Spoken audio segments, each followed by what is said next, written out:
Good morning, everyone. My name's Mark Stanley. My IoT business is called Thingitude. We work mostly with the public sector, helping them explore the potential of IoT, especially looking at how we can make them deliver services more effectively and improve quality of life for the people that they serve. I should say, I don't think Thingitude would exist if it wasn't for Winker and Johan and the amazing Things Network community that's grown up. So I don't really know what I'd be doing if it wasn't for them. Probably wouldn't be having as much fun, but maybe it'd be something with a quicker sales cycle, who knows. Anyway, I love what we do. We try and spend the bulk of our time focusing on real and pressing problems for an identifiable group or community of people, and then something that we can really solve with the technology. We're only a small business, so we've got limited capacity, so we have to pick our battles carefully. This talk is about personal safety, a project that we've been, an offering we've been developing in Reading. Now, it was originally aimed at students, particularly women students. Now, you might notice that I'm not a woman, and the grey hair probably gives away the idea that the last time I was a student, it was a different century. So why am I involved in that? You might think it would be more sensible for someone my age to be thinking ahead and dealing with perhaps the well-being of older people. Well, funnily enough, that's how it started. We were working on a project tackling falls in older people. Where I live in Reading, in Berkshire in the UK, I've been working with the councils there, and we've deployed a LoRaWAN network. It covers the entire county. There's really good coverage. There's about 120 gateways deployed. And the councils got some funding together and then released challenges to local businesses. And one of them was about tackling falls in older people, because it massively impacts their quality of life. And I put a consortium bid together, and we won that. And with the money, which was 100K, part of that allowed me to hire Tracy. This is Tracy. She was 19 at the time. She was taking a year out from university, and she, for her sins, decided to come and work for me. And the councils then released a second challenge, and this was a much more open kind of thing in Reading. They just wanted to know what could be done with this network that they've built. And we were trying to come up with ideas. And then Tracy said, what about student safety? So she then told us the story. So she's an Italian, she's new to Reading, and she told us how she was out at night, how she missed the bus, and so had to walk across town to get home. She talked about the banter that she'd faced from the lads that had left her shaking. She talked about being followed, being approached by creepy guys. Not this one, I'm sure he's fine. And how she was scared and had to ask her brother, to help walk her home because she wasn't comfortable, this sense that something bad might happen. And so she had this idea that maybe there was something we could do with sensors and an app that would help this. Now, to be honest, I had some reservations. I've been to all of the Things conferences, I've seen all of the sensor walls, and I have never seen a creepy guy sensor. I don't think there's one there this year, but who knows, hopefully. So that was a concern, and I was also worried that if we had young women waving their iPhones around, that might make them a bigger target. But, what do I know? I'm a 50-year-old bloke. So we did some more research, and this is what we found out. So in Reading, and I want to start by saying Reading is a relatively safe town. You can come there, it's a very nice, safe place. But in that year, which I think was 2019, there were around 2,000 incidents reported to the police of a violent or sexual nature, which to me seems like a hell of a lot. And we know that from statistics, less than 5% of incidents actually get reported to the police. So there's a trust issue, and people are fairly sure nothing will happen. So the real figure is probably a lot higher. So it feels like a real problem. And then we looked at the university, and they've set up a Facebook group there, specifically for women to pair together at night so they can walk home together. And that has 3,000 members. So we know that, the women of Reading University feel there's a problem.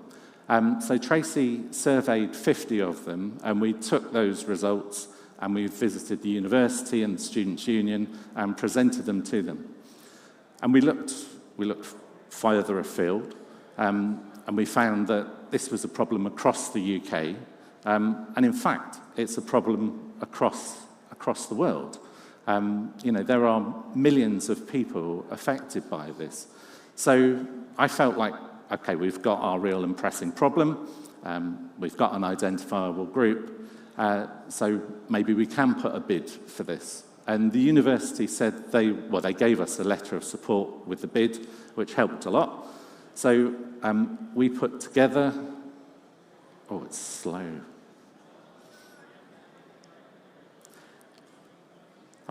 It's all gone wrong. We put together an application called My Way, and ta-da, we won. But you probably knew that before I spoke. So that was great. The easy bit now is just delivering on the promise of IoT and something of real value. So what we couldn't do was just knock up an app, because that doesn't work. You've got to do the research. So we wanted to find out what 18 to 21-year-old women are really worried about when they're in Reading. Now, the reality is that 18 to 21-year-old women don't really want to come and talk to a 50-year-old bloke about personal safety. At best, I'm a dad-like figure, so they end up trying to reassure me that they'll be fine. And that wasn't really what I wanted to know. So to get the real kind of honest conversations going, which our designers need, I hired Millie. Millie is on the left there. I worked with her a few years earlier. She was just an apprentice then. And by this point, she was a fully fledged UX designer, just 21 years old. And her and Tracy led the whole design process with a group of women students from the university.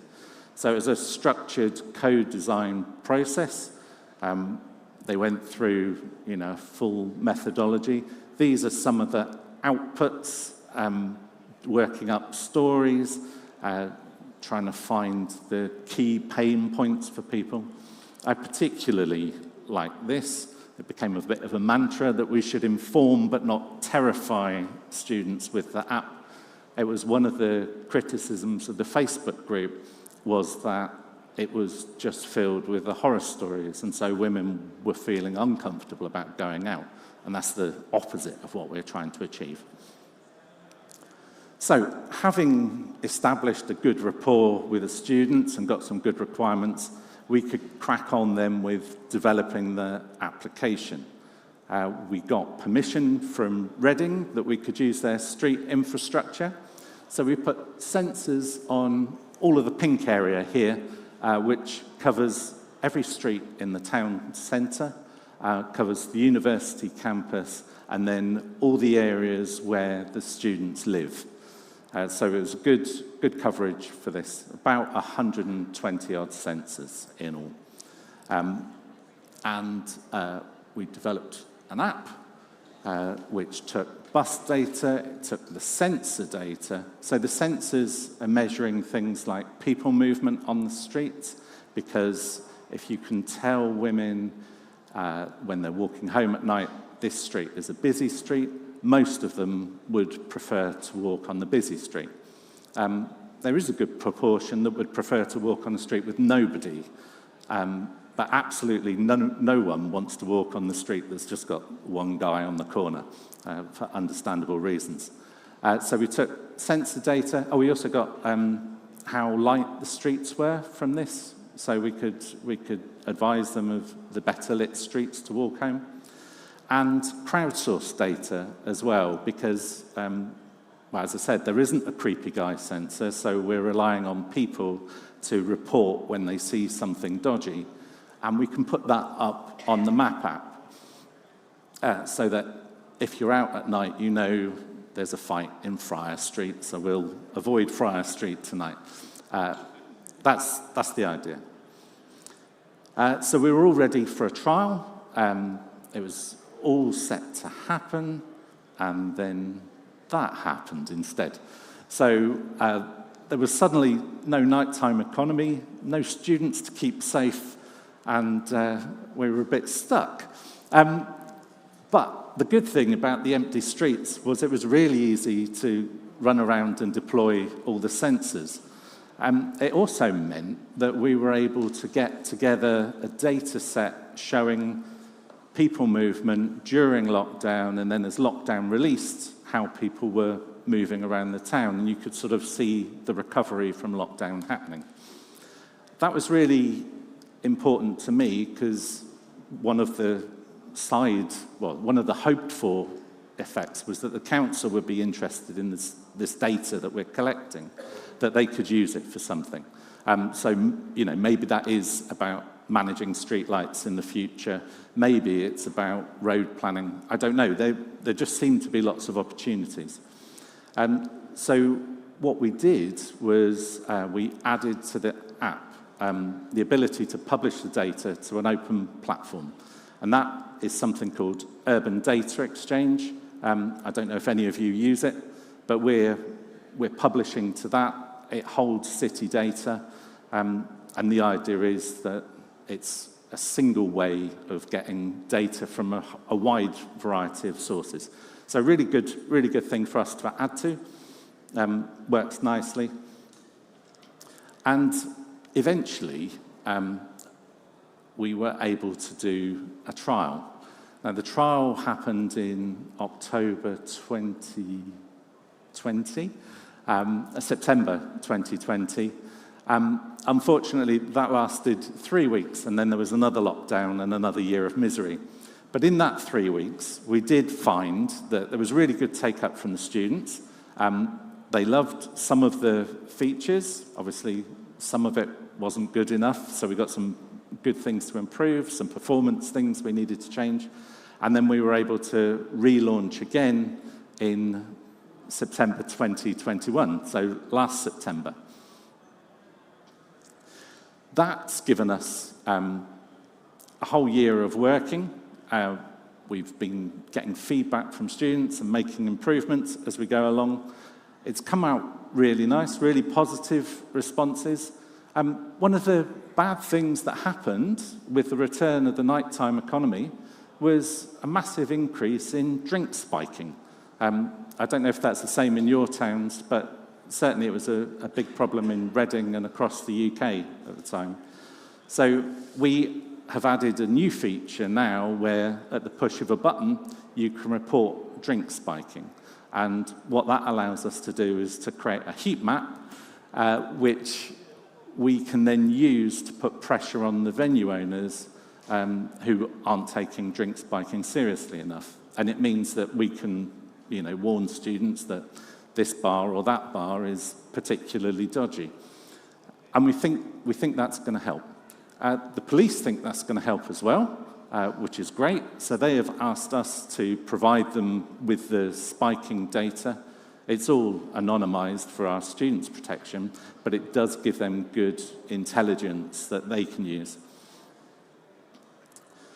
And so that brings us up to date. Reading Council have secured some more funding, and they're interested in expanding now. So rather than just looking at student safety, why don't we make this app available to everybody in Reading? And that's what we're going to be doing over the coming months, which is really exciting to me, because it takes the niche of women students who probably feel the problem more acutely than anyone else, and then we can expand it out to the wider population. So personal safety, is a massive problem everywhere. It affects a huge number of people. We've been able to show that with the technology and using crowdsourced data, we can significantly improve things for the students. We've got objective feedback from them to say that. Until someone really does invent a creepy guy sensor, or better yet, men stop being dicks, then something like My Way can offer some peace of mind and some better information for people, not just women, but anyone who feels vulnerable walking around the streets. Thank you very much.